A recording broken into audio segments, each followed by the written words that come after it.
so cool to have you on. I was mentioning to everyone, I had you on the radio in Los Angeles, and I was feeling so good about that. I just thought this audience, my audience, would enjoy hearing some of the stuff that we'd spoken of, some of which relates to your book, some of which relates just to stuff you know about Carson. And it's funny, you've been a super fan, but you've seen interest in Carson sustain, right? I mean, it sustains on YouTube, it sustains in all of these other ways that we may not be aware of. Even the late night hosts today still talk about Johnny Carson. Jimmy Kimmel, like a week or two ago, had Rainbow Curtains honoring Johnny Carson. 2 nights ago, Paul Anka was on and he asked about Johnny Carson. Carson still makes headlines. He's been off the air, and this is hard to believe, over 32 years. But he's the gold standard. All the hosts still look to him, and America still looks at him as the way to do one of these shows, and there was nobody better. And I have to say, as a kid, he kind of taught me how to act. You know what I mean? Like meaning how to Sure. comport myself, how to behave, because you felt like you were watching a cocktail party, and Yes. it was old Hollywood, and Carson seemed to be the ringmaster. You know, it was a weird sort of cultural institution, I guess is what I'm getting at. Yeah, he expected his guests to be on good manners. He looked at it that they were coming into his house. So, for example, Jerry Lewis yelled at one of the staff members, and Carson thought that was rude and banned him from the show. So, as long as you went in with good manners, some people were banned for saying things that Carson deemed offensive. Ellen DeGeneres did a joke they told her not to do. They thought it would be offensive, and she did it anyway, so she wasn't welcome back. But as long as you played by his rules and you were loyal to him, it was all good. And the other thing is, he came up at a time, and I'm going to get back to the bans because you have it in your book, and it's pretty wild. Yes. Some of the people that were banned and some of the reasons they were banned. But let me double back to that. What I was just going to say in terms of the institution, the media institution, and the show business institution that was the Tonight Show with Johnny Carson. It was at a time, and this is something else that we kind of don't really think about, I think, because it was just, we kind of get inundated with so much streaming, and there's gaming, and now there's all the ways that the audience can occupy itself. But back when the Tonight Show with Johnny Carson was really hitting stride, there were only 3 networks, and Carson was essentially dominating the late night space. And so if you went on Carson as a comedian, as a singer, whatever, and you had a good set and a good appearance, it could launch you, couldn't it? It was life-changing. Comedians would cry to me, telling me their stories. People like Drew Carey, Stephen Wright instantly became credible. The money went up.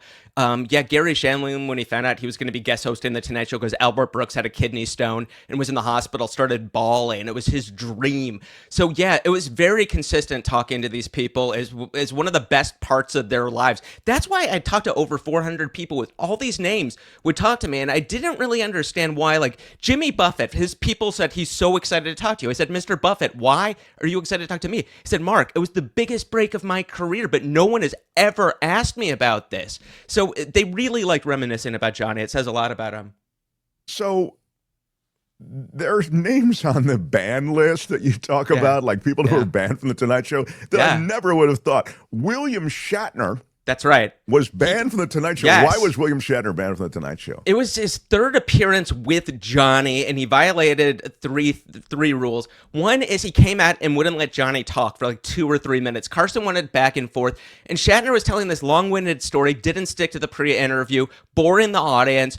The second thing is he turned his back to Johnny to talk to fellow guest Buddy Hackett. Johnny did not like when you turned your back to him. And the third thing is, back then, if you remember, Mark, they would say, okay, my next guest has a TV show, TJ Hooker, on another network. They weren't allowed to say what network. And of course, Shatner said, watch TJ Hooker Saturday night on ABC. So it was 3 strikes and you are out. Now, I do want to point out Shatner he could go back with guest hosts, but Johnny said, I will never have this person on again. And he didn't.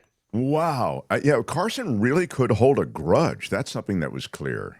It was definitely, everything was black and white. I mean, the friends that I talked to and the people that really, really knew him, and he did have friends, and they told me consistently that he was very similar on and off to the Tonight Show, which, the media made him out to be cold and aloof. But his friends said that if he was loyal to you and he loved you, he'd do anything. And he was just a little less gregarious than on the Tonight Show, but very, very close. Yeah, you'd hear that he was sort of quiet and reserved. He was shy. Yeah, shy. Exactly. He was shy, but I mean, there were a couple people that betrayed him. He had a manager that he felt betrayed him.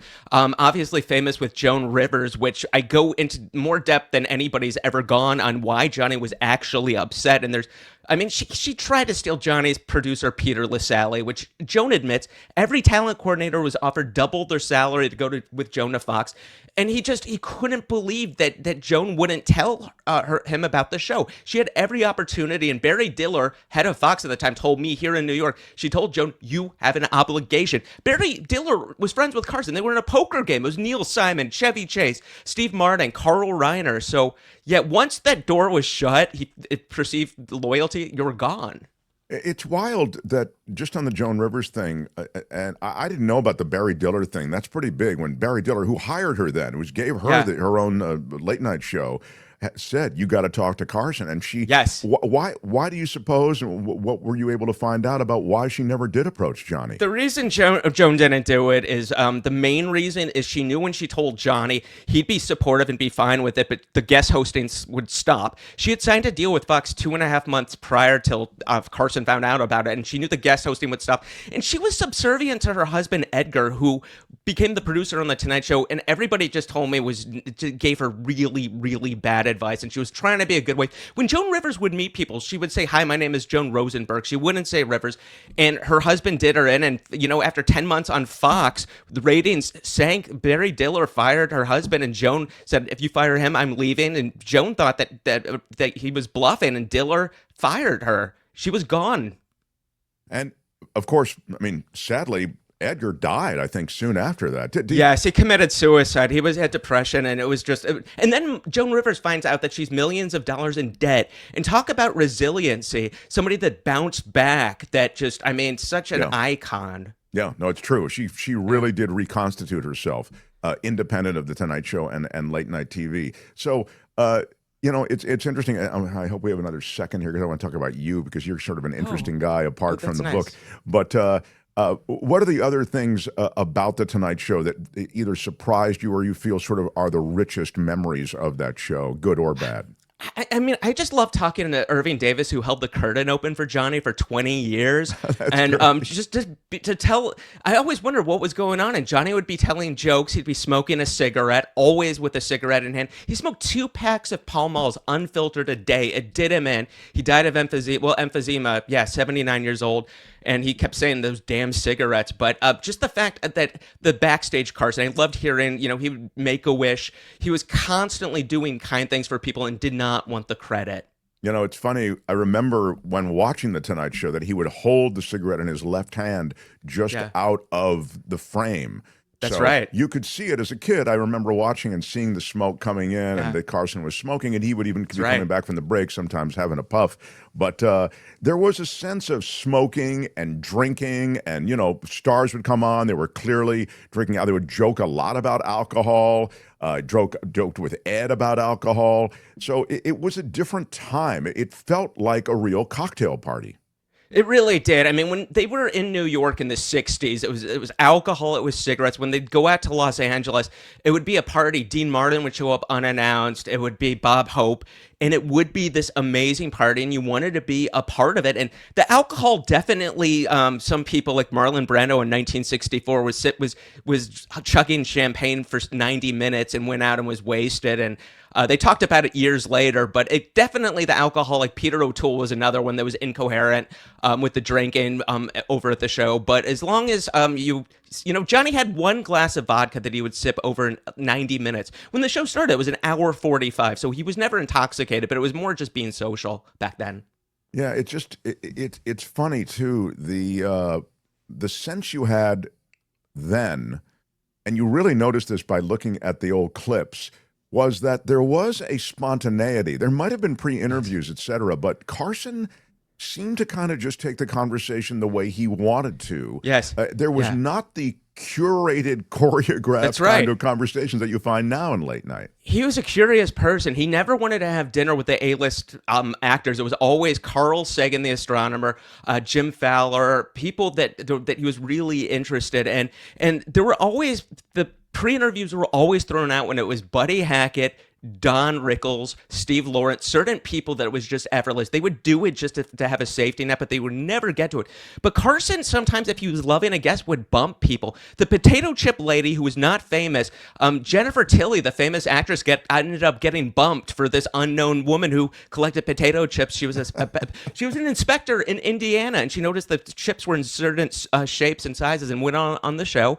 And then Johnny, in his brilliance, had Ed McMahon distract her, and then he bit down on a chip, and she thought he was eating her act. She almost had a heart attack, and she, 65-year-old woman, and Johnny said, "No, Myrtle, I have my own bowl," and it's one of the most classic things. But yeah, he would make those people famous. Myrtle Young traveled the world because of Carson.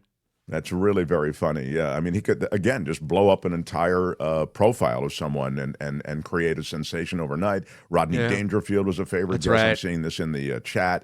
A lot of people in the chat are anxious to buy your book. Again, that's it's so called nice. Please. Love Johnny Carson, Mark Malkoff's book. There's way more. And they're just great stories out of the world of Johnny Carson. The Ed McMahon-Carson relationship, that's sustained, right? I mean, they came from New York to L.A. Just give me a second on that.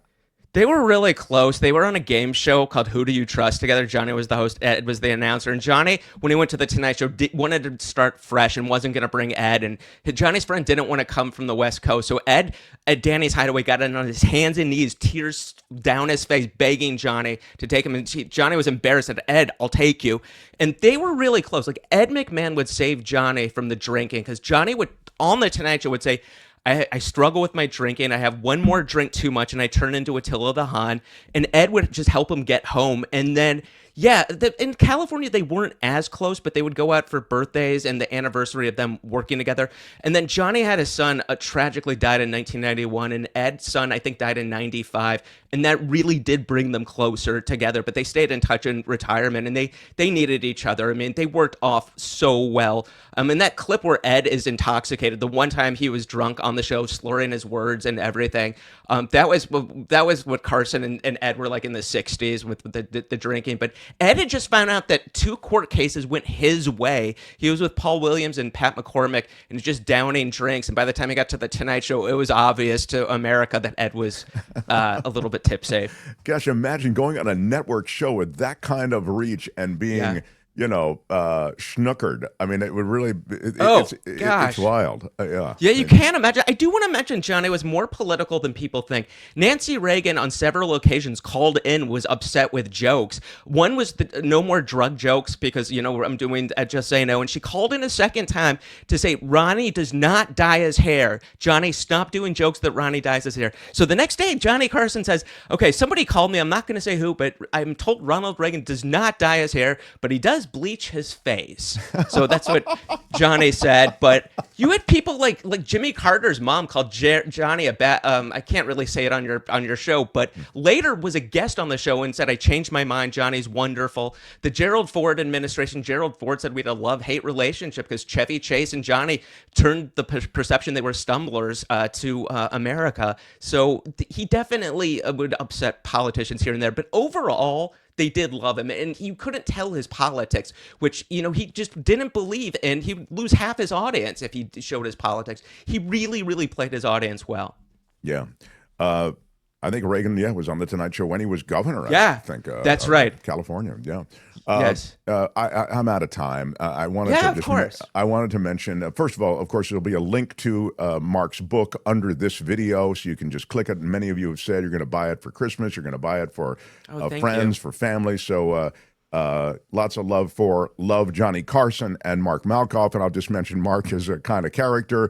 He got worldwide attention for a series that he did on the web called Mark Lives in IKEA. You lived and slept in an IKEA store in Paramus, Paramus, New Jersey, for an entire week. They let me do it. Yes, I did. That was worldwide press. I did a series of comedy stunts.